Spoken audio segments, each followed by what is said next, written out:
시간에 해 보신 거예요? 아니면 오늘이 처음이에요? 다 아는 거죠?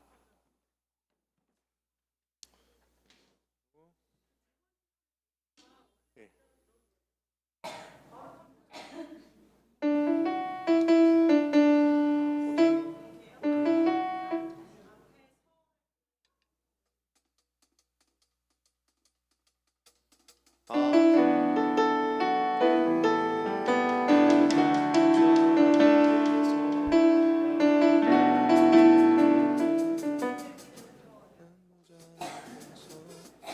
아니요, 이렇게 안 되는 것 같은데요? 네네. 우리 기쁘게 왔네 거룩한 보좌 앞에서 따뜻한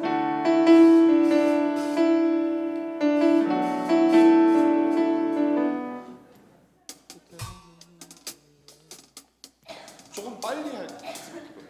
네, 네.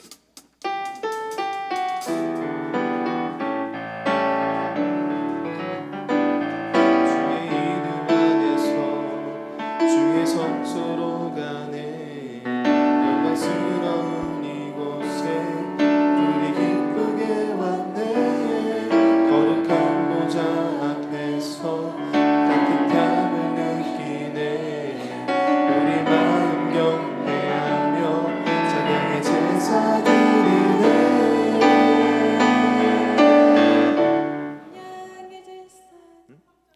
제사 드리네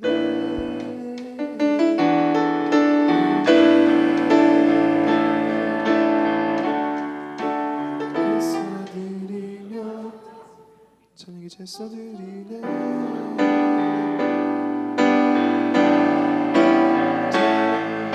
한마디 빼겠습니다. 네네. 네네.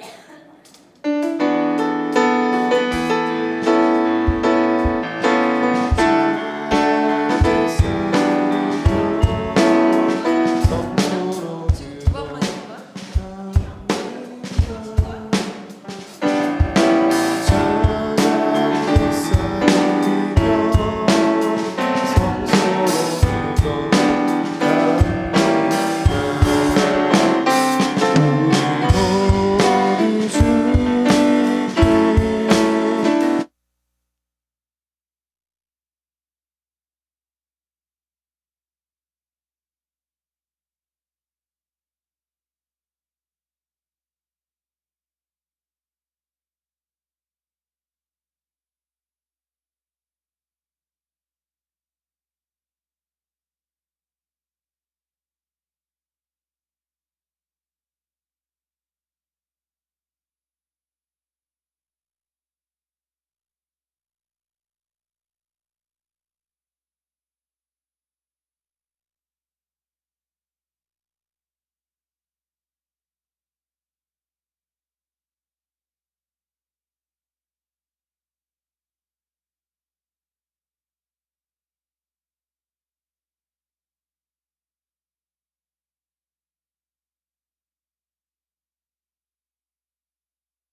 네, 오늘 찬양 예배를 주님 앞에 드리겠습니다. 우리 이 시간 가운데 마음을 다해서 우리 가운데 임재하시는 주님만 찬양하며 나가겠습니다. 같이 찬양하실까요?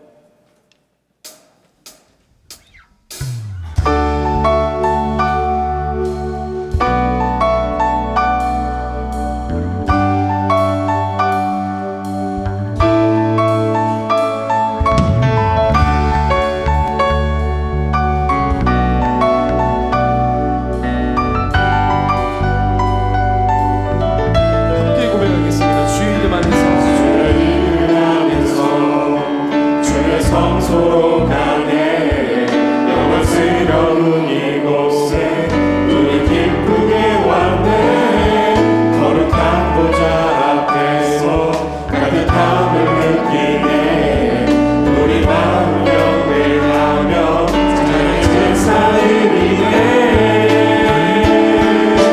찬양의 제사를 드리며 성소로 들어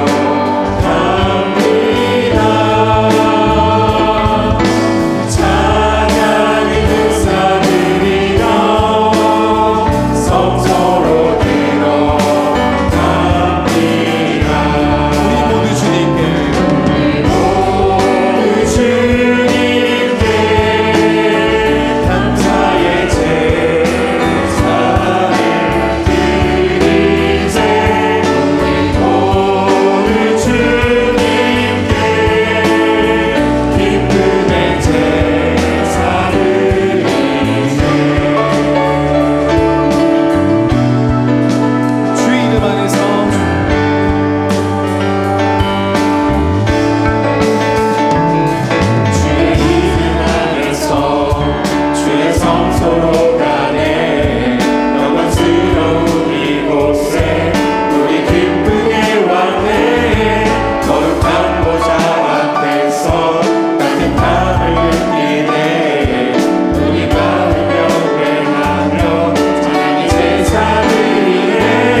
살기로 했네 주님 뜻대로 살기로 했네 주님 뜻대로 살기로 했네 뒤돌아서지 않겠네 이 세상 사람 세상 사람 날 몰라줘도 이 세상 사람 날 몰라줘도 이 세상 사람 날 몰라줘도 뒤돌아서지 않겠네 세상 등지고 세상 등지고 십자가 보내 세상 등지고 십자가 보내 세상 등지고 십자가 보내 뒤돌아서지 않겠네 어떤 시련이 와도 수많은 유혹 속에도 신실하신 주님 약속 난 붙들리라 세상이 이해 못하고 우리를 조롱하여도 신실하신 주님 약속 난 붙들리라 돌아서지 않으리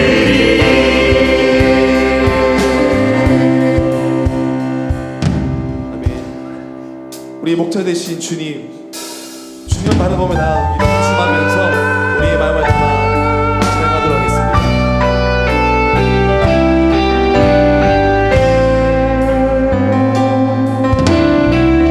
함께 고백하실까요? 예수 사랑합니다.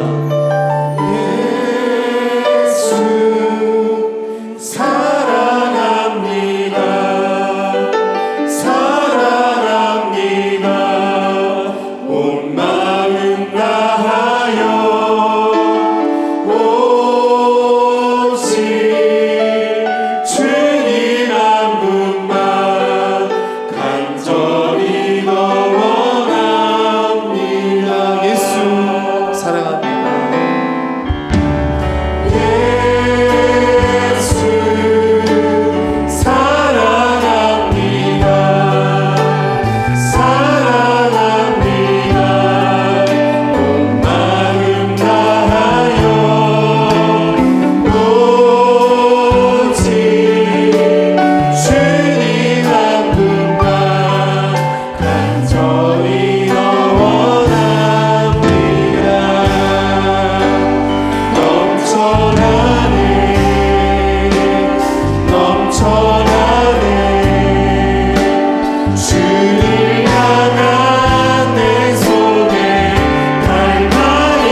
마리아 찬양대 주악에 맞춰 묵도하심으로 재직헌신으로 오후 찬양 예배를 시작하겠습니다.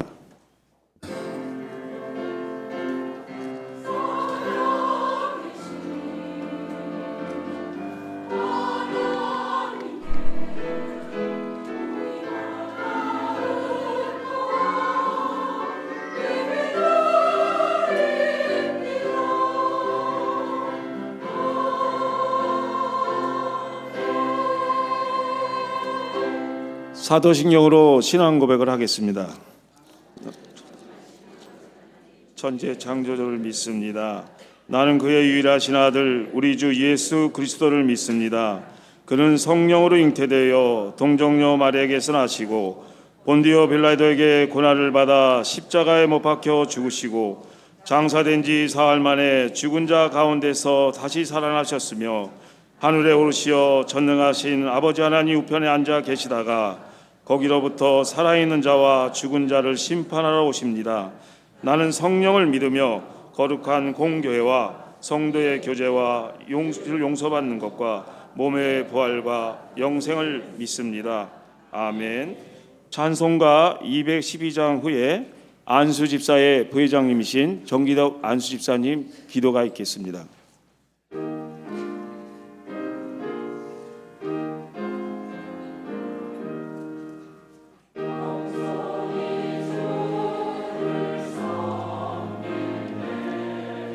괴로운 일이 많으나 구주여 내게 힘주사 잘 감당하게 하소서. 인자한 말을 가지고 사람을 감화시키며 갈 길을 잃은 무리를 잘 인도하게 하소서. 구주의 귀한 인내를 깨달아 알게 하시고 굳건한 믿음 주셔서 늘 승리하게 하소서.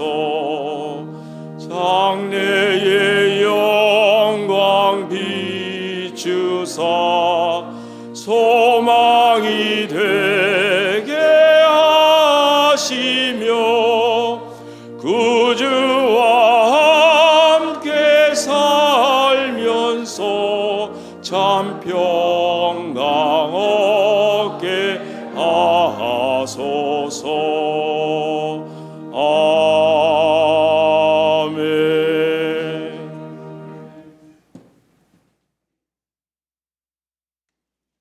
기도하시겠습니다.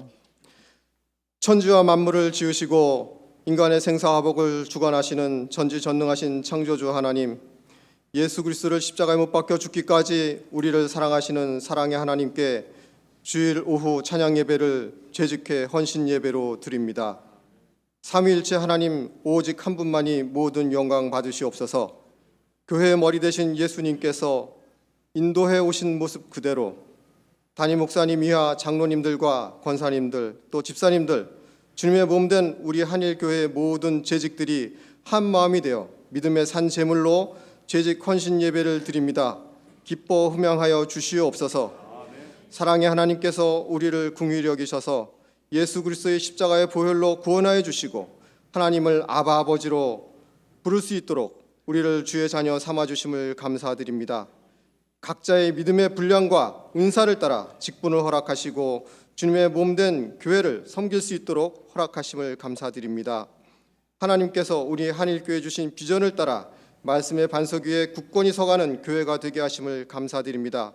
먼저는 영혼을 구원하여 예배자로 세우기를 힘쓰게 하셔서 성령께서 일하시는 교회 되게 하심을 감사드립니다.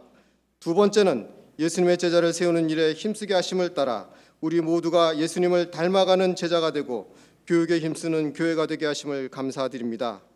우리에게 많은 복을 주시고 많은 감사의 제목들이 넘쳐났지만 우리들의 생각과 삶을 세상과 마귀의 유혹으로부터 지키지 못하였음을 고백합니다.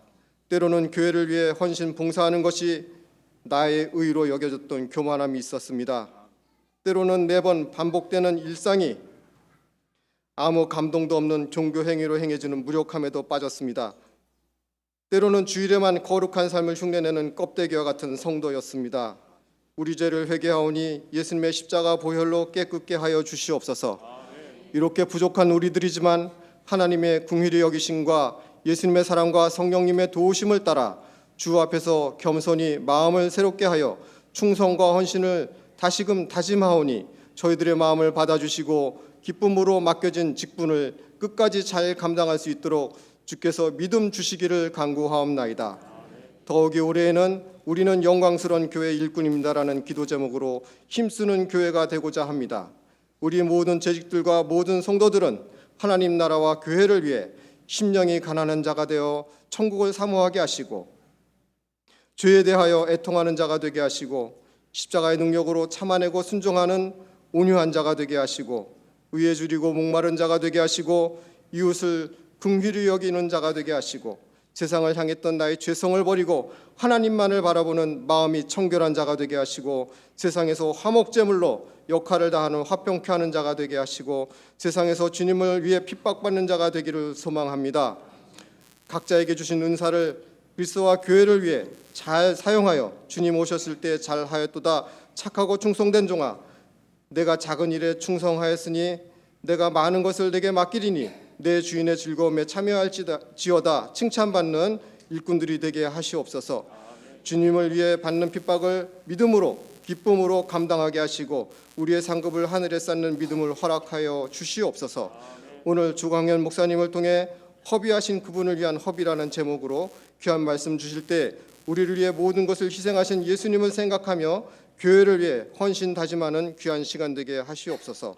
마리아 찬양대의 찬양을 기뻐 받아 주시옵소서. 또한 여러 가지 모양으로 예배를 돕고 수고하는 모든 손길들 위해 복을 주시기를 원합니다. 우리를 구원하신 예수님 이름으로 기도드리옵나이다. 아멘.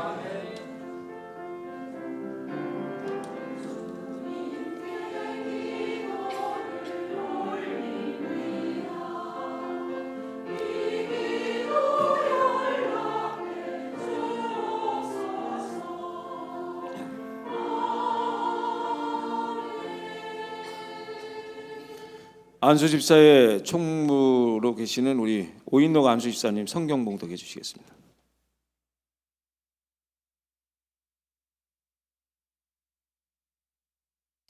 성경 말씀은 마가복음 14장 1절에서 11절 말씀입니다. 봉독에 올리겠습니다. 이틀이 지나며 유월절과 무교절이라 대제사장과 서기관들이 예수를 흉계로 잡아 죽일 방도를 구하며 이르되 밀란이 날까 하노니 명절에는 하지 말자 하더라. 예수께서 베다니 나병 환자 시몬의 집에서 식사하실 때에 한 여자가 매우 값진 양유 곧 순전한 나드 한 옥합을 가지고 와서 그 옥합을 깨뜨려 예수의 머리에 부으니 어떤 사람들이 화를 내어 서로 말하되 어찌하여 이 향유를 허비하는가. 이 향유가 300데나리온 이상에 팔아 가난한 자들에게 줄 수 있었겠도다 하며 그 여자를 책망한지라. 예수께서 이르시되 가만두라. 너희가 어찌하여 그를 괴롭게 하느냐. 그가 내게 좋은 일을 하였느니라. 가난한 자들은 항상 너희와 함께 있으니 아무 때라도 원하는 대로 도울 수 있거니와 나는 너희와 항상 함께 있지 아니하리라. 그는 힘을 다하여 내 몸을 향유를 부어 내 장례를 미리 준비하였느니라. 내가 진실로 너에게 이르노니 온 천하에 어디서든지 복음이 전파되는 곳에는 이 여자가 행한 일도 말하여 그를 기억하리라 하시니라. 12 중 하나인 가룟 유다가 예수를 넘겨주려고 대제사장들에게 가매 그들이 듣고 기뻐하여 돈을 주기로 약속하니 유다가 예수를 어떻게 넘겨줄까 하고 그 기회를 찾더라. 아멘.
다음은 재직 특송이 있겠습니다.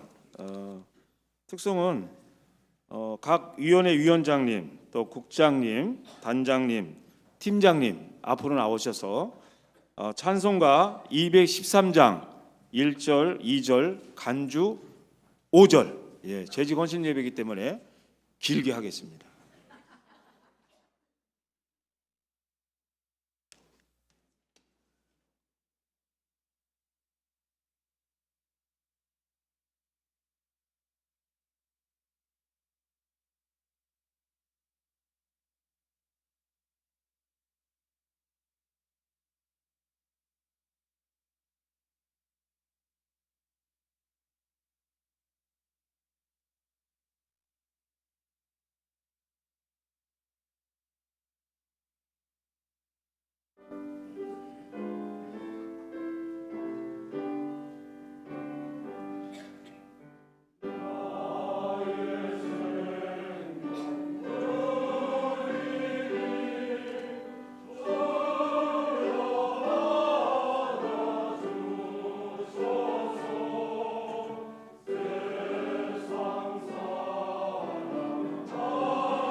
담임 목사님 나오셔서 강사 목사님 소개하시겠습니다. 할렐루야. 할렐루야. 네, 감사합니다. 네, 오늘 우리 재직회 헌신 예배를 통해서 우리 하나님께서 크게 영광 받으실 줄로 믿습니다. 또 올해 특별히 올해는 우리 신임 서리 집사님들이 많이 임명이 되었습니다. 오전에 보셔서 아시겠지만 올해 또 많은 분들 또 헌신하시고 봉사하시고 또 젊은 집사님들이 많이 세워졌습니다. 참 고맙고 감사한 일입니다. 또 오늘 헌신 예배 드리는 저와 여러분들이 정말 헌신하는 마음으로 우리 한 해 동안 충성스럽게 감당할 수 있기를 바랍니다. 오늘 우리에게 말씀을 전해주실 목사님은 고려신학대학원에서 우리 신학생들에게 설교학을 가르치시는 교수님이십니다. 잘 아시는 것처럼 우리 교단 신학교의 교수님은 목사들의 선생님이자 우리 모든 교회의 선생님입니다. 그래서 신학대학원에서 그 신학적인 가르침들이 우리 신학생들 또 목회자들에게 또 잘 이어지고 또 그것이 우리 각 교회들에게 전해지기 때문입니다. 그래서 오늘 신대원에서 설교학을 가르치시는 귀한 조강현 교수님 오셔서 말씀을 전해주시게 되었습니다. 안양에 있는 일심교회에서 또 기관 목사님으로 섬기고 계신데 오전에도 또 예배를 또 인도하시고 이렇게 먼 길을 또 오셨습니다. 오늘 우리에게 귀한 말씀 주실 때에 은혜의 시간 되시기 바랍니다. 목사님 나오실 때 함께 할렐루야로 환영하도록 하겠습니다. 목사님 나오시겠습니다. 할렐루야. 예, 여러분 만나서 반갑습니다. 한일교회 와보고 싶었습니다. 제가 왜 한일교회 와보고 싶었냐면 물론 뭐 한일교회가 유명한 교회이기도 하지만 사실 제가 한일교회를 위해서 새벽 기도 시간에 한 번씩 기도를 합니다. 뭐 여러분들은 저를 모르지만 저는 여러분들을 생각하면서 한 번씩 기도합니다. 놀랍죠? 예, 그 이유가 있습니다. 이유가 뭐냐면 우리 오계강 목사님이 저하고 신학교 동기입니다. 예, 그래서 저는 이제 목회를 하지 않고 신학교에서 신학생들을 가르치고 있기 때문에 제 교회가 제가 목회하는 교회가 없습니다. 오계강 목사님이 교회를 위해서 기도한다면 어느 교회를 위해서 기도하겠습니까? 한일교회에서를 위해서 기도하겠죠. 그럼 저는 어느 교회를 위해서 기도하겠습니까? 뭐 여러 교회를 위해서 기도하는데 그 중에서도 특별히 저하고 신학교 때 같이 공부했던 우리 동기 목사님들이 담임 목사로 있는 교회들을 한 번씩 생각하면서 제가 새벽마다 기도를 합니다. 물론 매일 한일교회를 위한 기도를 하는 것은 아니지만 시간을 정해놓고 이렇게 돌아가면서 제가 오계강 목사님 생각하면서 기도하고 또 여러분들을 한 번도 보지 못했지만 한일교회를 위해서 기도하곤 했습니다. 그런데 이렇게 오늘 여러분들 이렇게 만나고 나면 훨씬 더 구체적으로 기도할 수 있었을 것 같아서 참 감사하고 말씀 가운데 또 교제하는 시간이 되었으면 좋겠습니다. 방금 우리가 읽은 이 본문의 이 말씀은 여러분이 성경을 읽으실 때 잘 읽으셨다면 세 가지의 이야기가 포함되어 있는 그런 본문입니다. 첫 번째는 종교 지도자들에 대한 이야기가 하나 있고요. 두 번째 이야기는 시몬의 집에서 예수님과 식사하는 이야기가 하나 나오고요. 세 번째는 가룟 유다가 배신하는 이 세 가지 이야기가 오늘 우리가 읽었던 본문의 말씀입니다. 이 세 가지 이야기는 각각 의미를 가질 수 있겠지만 또 더 큰 이야기의 일부로서 기능을 하고 있습니다. 방금 우리가 읽은 본문 14장, 마가복음 14장부터 15장까지는 아주 긴 하나의 이야기로 볼 수도 있습니다. 그것은 바로 소위 말해서 순환 내러티브, 순환 이야기라고 부르는 그런 이야기인데요. 순환 이야기라는 이름에서 우리가 짐작해 볼 수 있는 바와 같이 이 순환 내러티브는 예수님께서 버림받으시고 잡히시고 고난받으시고 십자가에서 죽으시고 장사되시는 이 예수님의 순환, 예수님의 고난, 예수님의 죽으심에 대한 그런 일련의 이야기를 담고 있는 그런 이야기입니다. 그 이야기가 오늘 우리가 읽은 본문 14장, 마가복음 14장부터 저 15장 끝절에 이르기까지 진행되고 있습니다. 이 순환 이야기 안에서 오늘 우리가 읽은 이 세 가지 이야기는 당연히 순환 이야기의 시작 부분이 되겠죠. 보통 이야기꾼들은 이야기의 시작 부분에서 무엇을 말합니까? 이 이야기가 왜 시작되었는지, 무엇 때문에 이 이야기가 시작되었는지 이야기 배경에 대해서 말할 것입니다. 여러분, 로미오와 줄리엣을 한번 생각해 보십시오. 로미오와 줄리엣의 사랑 이야기가 시작하기 전에 로미오와 줄리엣 가문이 서로 앙숙이라는 것을, 그런 배경을 작가는 설정을 합니다. 이 배경이 있었기 때문에 그들의 사랑은 금단의 사랑이었고, 금단의 사랑 이야기인 만큼 더 절절하고 사람들이 관심을 끌 수 있었을 것입니다. 이야기꾼들은 언제나 이야기를 시작하기 전에 이야기를 시작하면서 이야기 배경을 설정합니다. 마가도 그와 다르지 않습니다. 마가는 15장 끝까지 이르는 긴 예수님의 순환 이야기를 시작하면서 이 순환 이야기가 왜 시작되었는지, 도대체 무엇 때문에 예수님의 순환 이야기가 시작되었는지 그 배경에 대해서 말하고 있습니다. 우리가 읽은 세 가지 이야기는 바로 예수님의 순환 이야기 배경이 되는 그런 이야기입니다. 먼저 1절부터 2절까지의 이야기입니다. 여러분, 이 이야기가 도대체 누구에 대한 이야기입니까? 바로 유대 종교 지도자들에 대한 것입니다. 1절은 이렇게 말하고 있죠. 대제사장들과 서기관들이 예수를 흉계로 잡아 죽일 방도를 구하여. 일상생활 가운데서 우리가 흉계라는 말을 잘 쓰진 않지만 이 흉계라는 말은 흉악한 계략이라는 뜻입니다. 유대 종교 지도자들이 예수님을 잡아 죽일 흉악한 나쁜 계략을 세우고 있습니다. 원래 이 유대 종교 지도자들은 예수님이 마음에 들지 않았습니다. 마가복음을 읽어보면 거의 처음부터 이 종교 지도자들은 예수님의 적들로, 예수님의 대적자들로, 예수님의 반대자들로 등장합니다. 하지만 처음부터 예수님을 죽이려고 한 것은 아닙니다. 단지 예수님께서 사람들에게 점점 인기를 얻는 것이 못마땅했습니다. 사람들이 예수님의 설교가 자신들의 설교보다 훨씬 더 낫다고 이렇게 평하는 말을 듣고는 자존심이 상했습니다. 하지만 이것 때문에 예수님을 죽여야겠다라고 생각할 정도는 아니었습니다. 하지만 예수님이 예루살렘에 들어오실 때 사람들이 예수님에게 보여준 반응은 정말 놀라웠습니다. 나귀를 타고 오시는 예수님을 향해서 사람들은 어떤 반응을 보였습니까? 종려나무 가지를 흔들면서 호산나 다윗의 자손이여, 호산나 다윗의 자손이여, 그들은 예수님께 이렇게 외쳤습니다. 소리를 질렀습니다. 여러분, 다윗의 자손이 무슨 말입니까? 바로 메시아라는 뜻입니다. 그들이 보기에 그것은 신성모독이었습니다. 어찌 하나님이 아닌 다른 존재를 향해서, 인간을 향해서 메시아라 부를 수 있는가? 그들은 하나님의 이름으로 분노하기 시작했습니다. 뿐만 아니라 우리 예수님께서 예루살렘으로 들어와서 하신 일은 그들을 더욱 분노하게 만들었습니다. 예수님은 예루살렘에 들어오셔서 성전에서 돈 바꾸는 자들과 짐승 파는 자들을 모두 쫓아내셨습니다. 성전에서 장사하는 사람들을 모두 몰아내셨습니다. 그런데 사실 이 성전에서 돈을 바꿔주는 사람들, 그리고 짐승을 파는 사람들은 성전에서 드리는 제사를 잘 지낼 수 있도록 만들어주는 사람들이었습니다.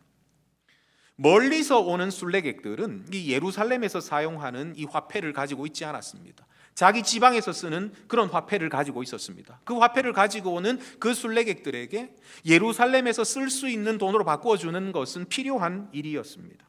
그리고 또 제사를 지내기 위해서는 제물도 당연히 사야만 했겠지요.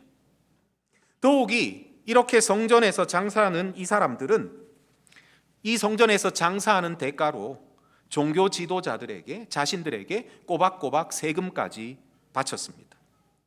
그러니까 이 성전에서 장사하는 사람들, 돈 바꾸는 사람들, 짐승 파는 사람들은 이 자신들의 종교가 잘 돌아가도록 만들어주는 윤활유와 같은 존재였습니다. 성전에서 장사하는 사람들은 이 종교 지도자들이 이익을 보장해주는 그런 존재들이었습니다. 그런데 예수님은 예루살렘에 오시자마자 예루살렘 성전에서 이들을 모두 성전 밖으로 쫓아내신 것입니다. 이제 종교 지도자들은 예수님이 자신들의 종교, 더 나아가서 자신들의 기득권을 위협하는 존재라는 것을 분명히 깨닫게 되었습니다. 종교 지도자들이 예수님과 한 하늘 아래서 살아갈 수 없다고 결정한 것은 어쩌면 정말 당연한 일이었습니다. 예수님을 그대로 살려두었다가는 자신들의 종교와 자신들의 기득권이 송두리째 흔들릴 것입니다. 이런 일은 절대로 생기지 말아야만 했습니다. 그래서 종교 지도자들은 음모를 꾸몄습니다. 예수님을 흉계로 잡아 죽일 방도를 구하였습니다. 종교 지도자들의 이 흉계 이야기, 이것은 바로 예수님의 순환 이야기 배경이 됩니다. 종교 지도자들의 관계와 음모 때문에, 종교 지도자의 흉계 때문에 예수님은 얼마 지나지 않아 잡히시고 고난당하시고 십자가에서 죽으실 것입니다. 하지만 또 다른 이야기가 있죠. 바로 10절과 11절에 나오는 이야기입니다. 10절은 이렇게 말합니다. 12 중의 하나인 가룟 유다가 예수를 넘겨주려고 대제사장들에게 가매. 맞습니다. 가룟 유다입니다. 2001년 11월 7일에 잉글랜드 프리미어 리그의 토트넘 후스퍼와 아스날 FC 경기가 있었습니다. 여러분, 이 토트넘 후스퍼는 요새 우리나라 선수인 손흥민 선수가 뛰고 있는 그런 구단이죠. 아무튼 이때는 손흥민 선수는 여기 없었습니다만은 이 토트넘 후스퍼와 아스날 FC 경기가 2001년에 있었습니다. 이날은 이 토트넘의 홈에서 경기가 있었는데요. 원정팀 아스날 선수들이 입장을 하자 홈팀 관중들이 막 웅성웅성거리기 시작했습니다. 저렇게 막 웅성거리기 시작했습니다. 급기야 한 선수가 등장하자 갑자기 그 선수를 향해서 막 이 관중들이 유다라는 야유가 막 터져 나왔습니다. 그리고 유다가 새겨진 손팻말, 수건 등이 막 물결쳤다고 합니다. 그리고 막 손가락 욕도 막 날렸다고 합니다. 이 야유와 욕을 들은 선수는 이 솔 캠벨이라는 선수였는데요. 사실 이 캠벨은 10년 가까이나 이 토트넘 후스퍼의 간판 수비수였다고 합니다. 그런데 토트넘의 맞수 아스날로 팀을 옮겨버린 것이지요. 이날이 팀을 옮기고 처음으로 예전의 홈에 와서 경기를 치르는 날이었습니다. 그러니 홈팀 관중들이 이 난리가 난 것이지요. 그 후로도 캠벨은 토트넘 팬들로부터 유다라고 조롱을 받았습니다. 가룟 유다는 배신의 아이콘이죠. 가룟 유다는 그냥 가룟 유다가 아니었습니다. 예수님의 최측근이었습니다. 3년 동안이나 예수님 곁에서 같이 먹고 같이 자고 같이 걷고 같이 웃던 사람이었습니다. 마가는 이를 12 중의 하나라고 표현하고 있습니다. 그렇습니다. 유다는 다른 사람이 아니라 12 중의 하나였습니다. 그런데 그 12 중의 하나인 가룟 유다가 예수님을 배신하였습니다. 우리는 지금 예수님의 순환 이야기 배경을 살펴보고 있습니다. 이제 시작입니다. 아직까지 예수님의 순환이, 예수님의 고난이 본격적으로 시작된 것은 아닙니다. 이제 배경일 따름입니다. 그러나 어쩌면 이 가룟 유다의 배신 때부터 우리 예수님은 이미 고난받고 계신지도 모릅니다. 종교 지도자들의 흉계는 예수님의 마음을 아프게 할 수 없었을지 몰라도 12 중의 하나인 이 가룟 유다의 배신은 예수님의 마음을 갈기갈기 찢어놓기에 충분했을 것입니다. 가룟 유다는 다른 사람이 아니라 바로 12 중의 하나였기 때문입니다. 가룟 유다의 배신은 예수님의 마음을 찢어놓았습니다. 그러나 한편으로 가룟 유다의 배신은 예수님을 죽일 기회만 찾고 있던 종교 지도자들의 마음을 참으로 기쁘게 했습니다. 10절 11절은 이렇게 말합니다. 12 중의 하나인 가룟 유다가 예수를 넘겨주려고 대제사장들에게 가매 그들이 듣고, 그 다음 뭐라고 되어 있습니까? 기뻐하여. 그들이 듣고 기뻐하여. 사랑하는 스승의 마음을 찢고서 오히려 가룟 유다는 스승의 대적자들의 마음을 기쁘게 했습니다. 배신이죠. 가룟 유다는 이제 예수님의 대적자들의 편에 섰습니다.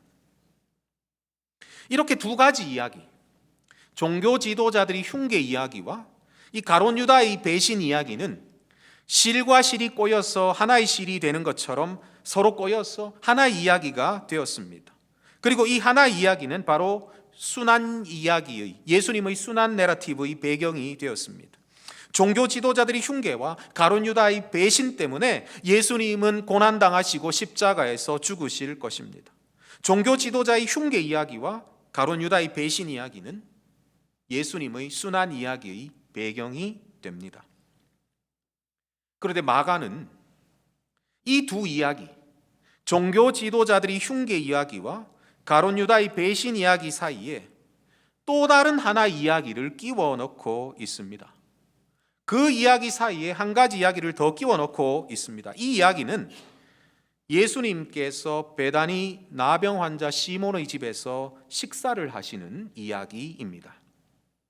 그러나 마가는 이 이야기를 하면서 이 나병 환자 시몬이 누구인지, 예수님이 이전에 이 나병 환자를 고쳐주셨는지, 지금 어떻게 해서 이 나병 환자 시몬의 집에서 예수님이 식사하게 되셨는지 이런 데 대해서 자세히 설명하지 않습니다. 비록 시몬이 이 집의 주인이었지만, 이 집의 주빈이었지만 마가의 관심은 주인인 시몬이 아니라 다른 사람에게 있었습니다. 오히려 마가는 이 이야기에서 이름도 기록하지 않고 있는 한 여인에게 관심을 기울입니다. 마가는 이 여인이 갑자기 남자들만 모여있는 식사 자리에 끼어든 이야기, 끼어든 사건에 초점을 맞추고 있습니다. 우리 자매님들이 들으면 그렇게 기분 좋을 일은 아니지만 이 당시 유대 사회에서 이 남자들이 식사 자리에 음식을 접대하는 일 외에 여자가 끼어드는 일은 상식적이지 않은 일이었습니다. 남자들만이 둘러앉아 밥을 먹고 있는데 여자가 이렇게 식사 시중을 드는 일 외에 그 자리에 끼어드는 것은 상식적이지 않은 일이었습니다. 그런데 이 여인이 상식적이지 않은 것은 남자들만 모여있는 식사 자리에 끼어든 것만이 아닙니다. 그가 그 식사 자리에 끼어들어서 한 행동은 훨씬 더 상식적이지 않은 그런 일이었습니다.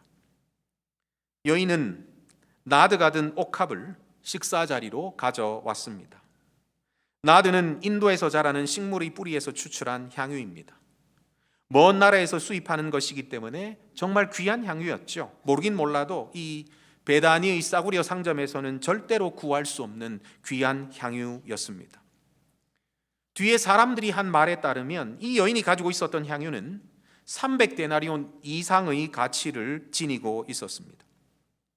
한 데나리온이 유대 사회에서 통상적인 하루치 임금이었습니다. 그렇다면 300데나리온은 1년치 수입과 맞먹는 엄청난 금액이었습니다.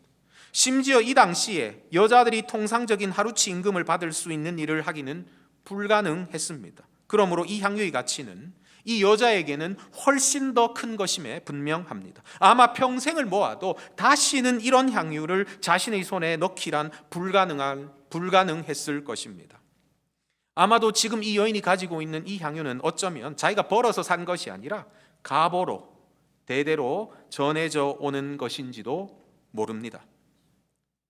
그런데 이 비싼 향유를, 이 귀한 향유를 예수님의 머리에 부어 버렸습니다.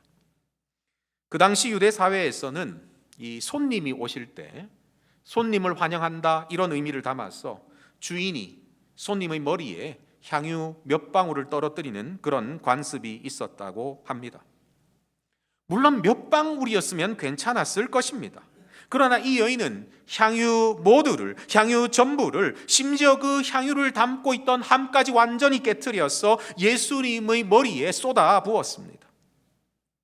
남자들이 식사 자리에 끼어든 것보다도 그가 이 식사 자리에서 한 행동은 훨씬 더 상식적이지 않은 행동이었습니다. 이 여인이 한 이 비상식적인 행동으로 모든 사람들이 다 놀랐습니다. 그러면 왜 이 여인은 이런 상식적이지 않은 행동을 했을까요? 왜 비싸고 귀한 이 향유를, 그것도 예수님의 머리에 전부를 부어버렸을까요? 우리는 이 여인의 상식적이지 않은 행동에 대해서 다른 설명을 할 수 없습니다. 오직 한 가지 설명만 할 수 있을 따름입니다. 이 여인의 이 비상식적인 행동은 바로 사랑의 행위였습니다. 사랑은 상식을 뛰어넘습니다. 여러분 사랑해 보신 적이 있으십니까? 사랑에 빠져 보신 적이 있으십니까? 사랑을 한 번도 해보신 적이 없는 분들처럼 표정이 왜 그러십니까? 너무 오래전 일입니까? 그래도 그때를 한번 더듬어 보십시오. 여러분이 사랑에 빠졌을 때 여러분이 했던 어떤 행동들을 한번 생각해 보십시오. 대학 시절에 저와 함께 살았던 형이 연애를 시작했습니다. 원래 그 형이 이상한 사람이 아닌데 연애를 시작하니까 사람이 이상해졌습니다. 요새는 편지를 잘 안 쓰죠. 심지어 연애를 해도 그냥 편지 안 하고 편지를 하진 않고 전화를 하거나 문자를 보내고 카톡을 남기고 이렇게 할 것입니다. 하지만 이때는 연애를 시작하면 꽃편지지부터 살 때죠. 그래서 그 꽃편지에 자기의 마음을 이렇게 꾹꾹 눌러 담아 쓰는 것이 연애의 시작이었습니다. 아무튼 이 형도 사랑에 빠지니까 꽃편지지를 사서 편지를 쓰기 시작했습니다. 편지를 쓰다 보면 언제나 일필휘지로 편지가 잘 써집니까? 다시 읽어보면 마음에 안 든 부분이 있고 또 자신의 마음을 제대로 표현하지 못한 것도 있고 그래서 이거를 또 구겨서 버리고 다시 쓰고 이렇게 여러 번 반복해서 끝내 하나가 완성되면 이걸 이렇게 붙이고 하지 않겠습니까? 아마 연애 편지니까 훨씬 더 했을 겁니다. 고치고 다시 쓰고 버리고 다시 쓰고 이렇게 말이지요.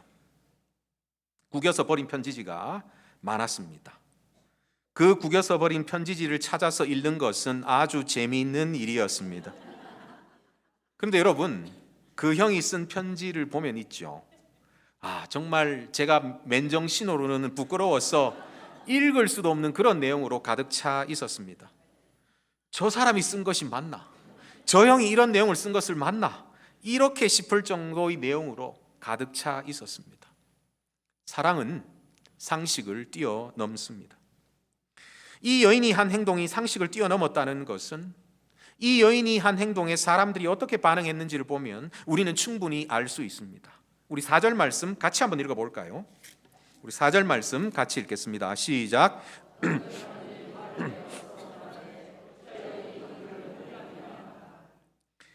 그렇습니다. 이 여인의 행동에 사람들이 어떤 반응을 보였다고 마가는 기록하고 있습니까? 사람들이 화를 내었다라고 말하고 있습니다. 여인이 향유를 허비하였다고 사람들이 화를 내었다고 말하고 있습니다. 자신들의 향유도 아니죠. 여인의 향유이지요. 그런데 사람들이 그것을 보고 화를 내었습니다. 그들이 보기에는 그만큼 이 여인의 행동이 상식적이지 않았다는 뜻일 것입니다. 사랑은 상식을 뛰어넘습니다. 사랑이 아니고는 설명되지 않는 행위를 이 여인이 한 것입니다. 이 여인은 자기가 드릴 수 있는 가장 귀한 것으로 우리 예수님께 자신의 사랑을 표현하고 있습니다. 그러므로 이 이야기, 이름 모를 여인이 예수님께 향유를 부은 이 이야기는 바로 사랑의 이야기입니다. 다른 이야기가 아니라 바로 사랑의 이야기입니다. 그렇다면 왜 마가는 종교 지도자들의 흉계 이야기와 가룟 유다의 배신 이야기 사이에 이 사랑의 이야기를 끼워 두었을까요? 이 사랑의 이야기가 종교 지도자들의 흉계 이야기와 가룟 유다의 배신 이야기 사이에 끼워져 있는 이유가 도대체 무엇입니까? 예수님의 이 순한 이야기 배경에 이 사랑의 이야기가 나오는 이유가 무엇입니까? 그것도 음모나 배신 이야기보다 훨씬 더 크고 많은 분량으로, 그것도 샌드위치의 한가운데 반지로 치면 보석이 있어야 되는 바로 그 자리에 이 사랑 이야기가 끼워져 있는 이유가 도대체 무엇입니까? 이 사랑 이야기는 예수님의 순한 이야기가, 예수님의 고난과 죽음이 단지 종교 지도자들의 흉계나 가룟 유다의 배신 때문에 일어난 것이 아니라는 것을 우리에게 보여줍니다. 음모나 배신, 이것들보다 훨씬 더 강렬한 세력과 힘이 예수님의 고난과 죽음의 배경이 되었다는 것을 우리에게 보여줍니다. 그러면 예수님의 고난과 죽음의 배경이 무엇입니까? 그것은 바로 사랑입니다. 예수님의 순환 내러티브 안에는, 예수님의 고난과 죽음에는 바로 사랑이 꿈틀거리고 있습니다. 그리고 이 사랑이 예수님을 고난으로, 예수님을 죽음으로 인도하고 있습니다. 사실 대제사장들과 서기관들은 예수님을 죽이려고 계획하였지만 이 계획을 유월절 명절 기간에 수행하고 싶지는 않았습니다. 왜냐하면 이 명절 기간에는 예루살렘이 수많은 순례객들로 북적거리고 있었기 때문입니다. 유월절을 지킬 수 있는 유일한 곳이 바로 예루살렘이었습니다. 그래서 이스라엘 백성들은 유월절을 지키기 위해서 저녁에서부터 몰려들었습니다. 유월절 기간이면 기록에 따르면 평상시보다 예루살렘 인구가 5배 정도 많아졌다고 합니다. 괜히 사람들이 많은 명절에 예수님을 잡으려 했다가 시끄럽게 되기가 십상이죠. 더욱이 예수님을 따르는 사람들이 폭동이라도 일으키면 큰일입니다. 그래서 원래 종교 지도자들은 이 유월절 명절 기간에는 자신들이 흉계를 수행하지 않으려고 했습니다. 하지만 예수님의 순환 이야기는, 예수님의 고난과 죽음은 종교 지도자들이 계획대로 진행되지 않을 것입니다. 왜냐하면 이 이야기를 움직이는 분은 종교 지도자들이 아니라 바로 하나님이시기 때문입니다. 이 내러티브, 이 이야기는 하나님의 시간표대로 움직일 것입니다. 하나님은 유월절을 출애굽을 기념하는 이 유월절에, 하나님의 애굽에서 이스라엘 백성들을 구원하신 이 출애굽을 기념하는 유월절에 당신의 놀라운 구원 역사, 이제는 이스라엘 백성들뿐만이 아니라 온 세상에 속한 하나님의 백성들을 구원하시는 두 번째 출애굽을 계획하고 계셨습니다. 그래서 이 하나님의 계획을 따라 유월절 어린 양으로 오신 예수님은 바로 이 유월절 명절 기간에 고난당하시고 십자가에서 죽으셔야만 했습니다. 이것이 바로 하나님의 계획이었습니다. 예수님이 오시기 전 700년 전에 살았던 이사야는 이렇게 말했습니다. 우리는 다 양 같아서 그릇 행하여 각기 제 길로 갔거늘 여호와께서는 우리 모두의 죄악을 그에게 담당시키셨도다.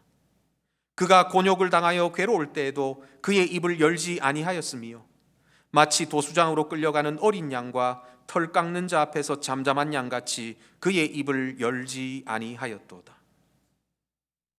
예수님의 고난과 죽음은 하나님의 계획이었습니다. 하나님께서 예수님의 순환 이야기를 움직이고 계셨습니다. 이 하나님의 사랑, 당신의 백성을 향한 끊이지 않는, 그리고 그 끊을 수 없는 하나님의 사랑이 예수님의 고난과 죽음의 이야기를 움직이고 계셨습니다. 이 당시 향유는 손님을 환영하는 데도 사용되었지만 또 장례식 때 시체를 닦는 데도 쓰였습니다. 그래서 예수님은 향유를 모두 부어버린 이 여인을 비난하는 사람들 앞에서 이 여인이 자신에게 향유를 부은 것은 자신이 고난을 받고 죽은 후에 있을 바로 그 장례를 미리 준비하는 것이라고 변호해 주셨습니다. 하지만 정말 이 여인이 이번 유월절에 예수님이 고난받고 죽을 것을 미리 알고 그 향유를 부었는지 안 부었는지 우리는 잘 알지 못합니다. 그 여인이 정말 예수님이 이번 유월절에 돌아가실 거라는 것을 알았는지 몰랐는지 잘 모릅니다. 하지만 이 여인이 알고 있었던 것은 바로 예수님이 자기를 사랑하셨다는 사실입니다. 옥합을 깨트려 향유 전부를 다 드려도 표현할 수 없을 만큼 예수님께서 자신을 사랑하셨다는 사실을 이 여인은 알고 있었습니다. 그렇기 때문에 향유를 깨트려서 예수님께 드렸던 것입니다. 형제 자매 여러분, 하지만 우리는 알고 있죠. 예수님께서 이 유월절에 고난받고 죽으셨다는 사실을 말입니다. 바로 우리를 위해서 말이지요. 그럴 만한 가치가 없는 우리를 위해서 말이지요. 그럴 만한 가치가 없는 우리를 위해서 예수님은 자신의 살을 찢으시고 피를 흘렸습니다. 그럴 만한 가치가 없는 우리를 위해서 예수님은 자신의 생명을 주셨습니다. 그럴 만한 가치가 없는 죄인들을 위해서 하나님은 당신의 아들 예수 그리스도를 내어 주셨습니다. 그럴 만한 가치가 없는 죄인들을 위해서 하나님께서는 당신의 아들 예수 그리스도의 몸을 완전히 깨뜨려서 죄인들을 위해서 주셨습니다. 다른 것이 허비가 아니라 이것이 바로 허비입니다.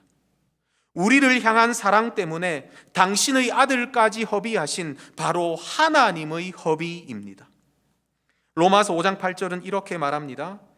우리가 아직 죄인 되었을 때에 그리스도께서 우리를 위하여 죽으심으로 하나님께서 우리에 대한 자기의 사랑을 확증하셨느니라. 우리를 사랑하신 하나님은 당신의 아들 예수 그리스도를 완전히 깨트려서 우리를 위해서 부어 주셨습니다. 하나님의 허비이지요. 이 하나님의 허비 앞에서 도대체 우리가 무엇을 들어야 허비라고 말할 수 있겠습니까? 우리가 너무 좋은 것을 하나님께 드리는 것이 아닌가? 우리가 너무 많은 것을 하나님께 드리는 것이 아닌가? 우리는 이렇게 염려할 필요가 없습니다. 물론 하나님의 허비를 알지 못하는 사람들은 우리가 하나님께 무엇인가를 드릴 때 그것을 허비라고 생각할 것입니다. 우리가 시간을 드릴 때, 우리가 물질을 드릴 때, 우리가 힘을 드릴 때, 우리가 인생을 드릴 때 그들은 우리에게 이렇게 말할 것입니다. 왜 너희는 그렇게 허비하느냐? 그렇게 허비해서 인생을 제대로 살 수 있겠니? 험한 세상 잘 살 수 있겠니? 모으고 또 모아도 살기 힘든 세상, 그렇게 해서 세상 잘 살 수 있겠니? 정신 차려라. 사람들이 자기 것도 아닌 향유를 허비했다고 여인에게 화를 내었던 것처럼 자기 것도 아닌 시간과 물질과 힘을 들이는 우리를 향하여 그들도 화를 낼 것입니다. 하지만 우리는 하나님의 사랑을 잘 알지요? 하나님의 허비를 압니다. 하나님께서 우리를 사랑하셔서 당신의 모든 것을, 당신의 아들까지도 우리를 위해서 깨트려서 우리에게 부어주셨다는 것을, 그래서 끝내 허비하셨다는 것을 압니다. 그래서 우리에게 있는 모든 것을 드려도 그것이 허비가 아니라는 것을 우리는 알고 있습니다. 찬송가 216장은 이렇게 노래합니다. 성자의 귀한 몸 날 위하여 버리신 그 사랑 고마워라. 내 머리 숙여서 주님께 비는 말 나 무엇 주님께 바치리까. 만 가지 은혜를 받았으니 내 평생 슬프나 즐거우나 이 몸을 온전히 주님께 바쳐서 주님만 위하여 늘 살겠네. 이 몸을 온전히 주님께 바쳐서 주님만 위하여 늘 살겠네. 우리를 향한 사랑 때문에 우리를 위해서 모든 것을 허비하신, 당신의 아들까지도 깨어서 우리를 위해서 허비하신 그 하나님께 우리 모든 것을, 우리 자신을 드리는 우리 모든 형제자매들이 될 수 있기를 간절히 바랍니다. 기도하겠습니다.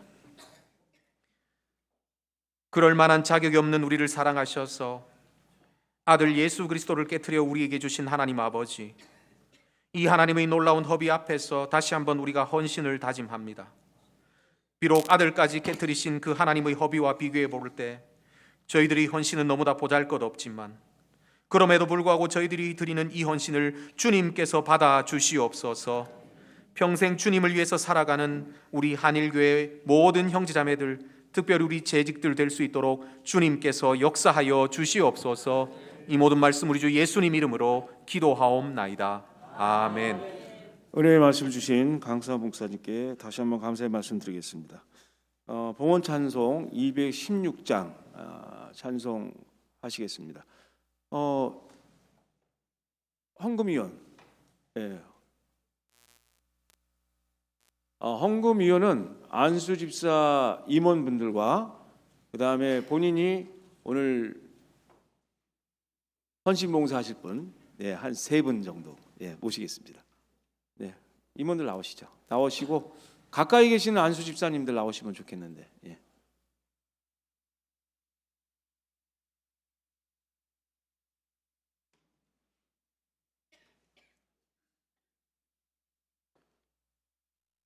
우리 박재호 집사님도 좀 나오시고.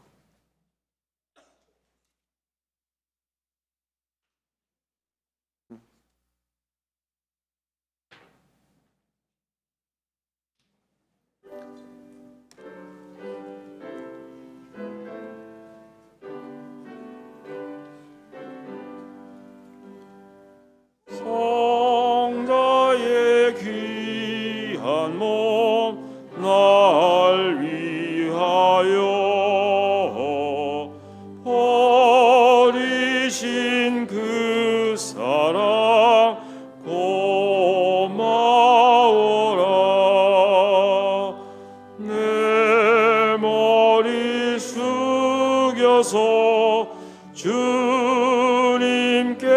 비는 말 나무어 주님께 바치리까.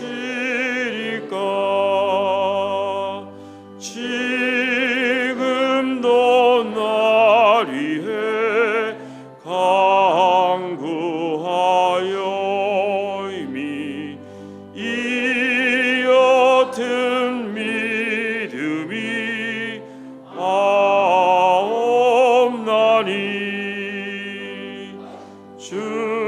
주님의 참사랑 고맙고 놀라워 찬송과 기도를 쉬지 않네. 주님의 십자가 나도 지고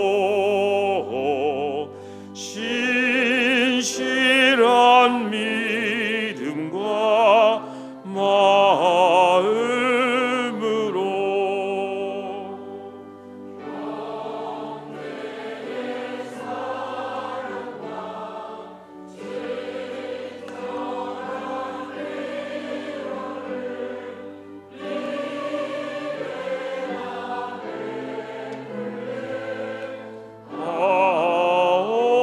하옵소서. 만 가지 은혜를 받았으니 내 평생 슬프나 즐거우나 이 몸을 온전히 주님께 바쳐서 주님만 위하여 늘 살겠네. 아멘. 담임 목사님 나오셔갖고 교회 소식 알려드리겠습니다. 오늘 주신 하나님의 말씀에 큰 은혜 받으신 줄로 믿습니다. 정말 우리가 하나님 앞에 헌신한다는 표현 자체가 참 부끄러운 것 같습니다. 하나님께서 우리에게 주신 그 은혜 생각하면 우리가 하나님께 드리는 것은 정말 아무것도 아니라는 것 오늘 말씀을 통해서 다시 한번 깨닫게 됩니다. 은혜의 말씀 전해주신 목사님께 감사의 말씀을 드립니다. 내일부터 시작되는 우리 신년 특별 새벽 기도회 우리 모두들 나오셔서 함께 또 기도로 또 한 해를 잘 열어가시면 좋겠습니다. 특별히 월요일부터 토요일까지 우리 각 교구별로 특송을 할 예정입니다. 그래서 우리 각 교구에서 또 서로 잘 독려하시고 또 차량편 잘 참고하시고 또 오실 때 또 카풀 많이들 활용하셔서 우리가 새벽기도 시간 함께 열심으로 함께 기도하는 시간 감당할 수 있기를 바랍니다. 교회 여러 가지 광고들이 있습니다. 사랑의 쌀 나눔 헌금 액수가 또 나와 있고요. 우리 교육부서 겨울 사역 일정 기록을 해 두었습니다. 잘 참고하셔서 우리 교육부서 겨울 수련회를 위해서도 여러분 많이 기도해 주시기 바랍니다. 우리 구향여 집사님 부친 위로 예배, 장례 위로 예배로 오늘 3시 30분에 출발을 하도록 하겠습니다. 많이 위로해 주시고 기도해 주시기를 바랍니다. 나머지 광고들은 주보를 참고해 주시면 되겠습니다.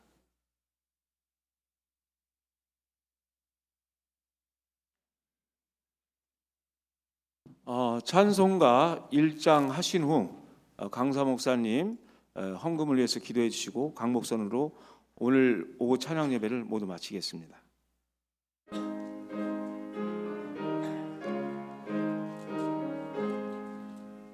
만복의 근원 하나님 온 백성 찬송 드리고 저 천사여 찬송하세 찬송 성부 성자 성령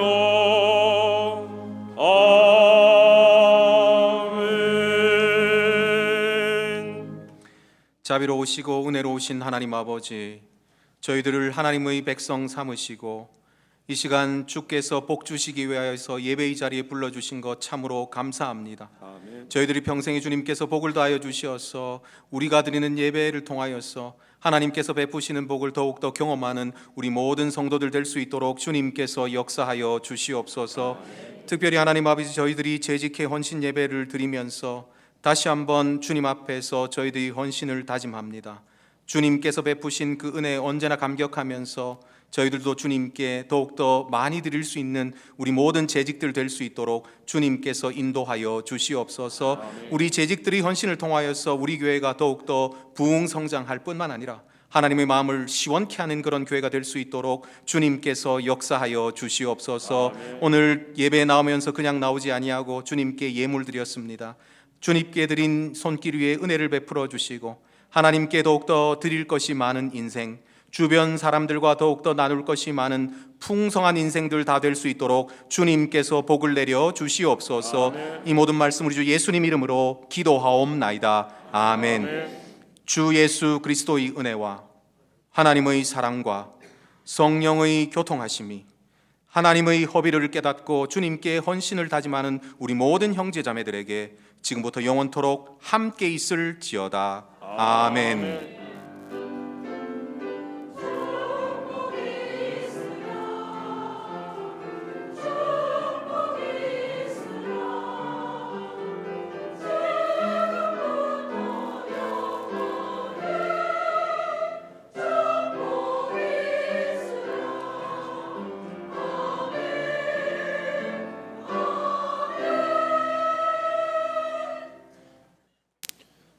안수 집사님들의 광고하겠습니다. 내일부터 시작되는 새벽 기도에 주차장 관리를 안수 집사에서 담당합니다. 그래서 헌신하는 마음으로 4시 40분까지 나오셔서 차량 주차 관리에 같이 힘을 보탰으면 합니다. 이상입니다.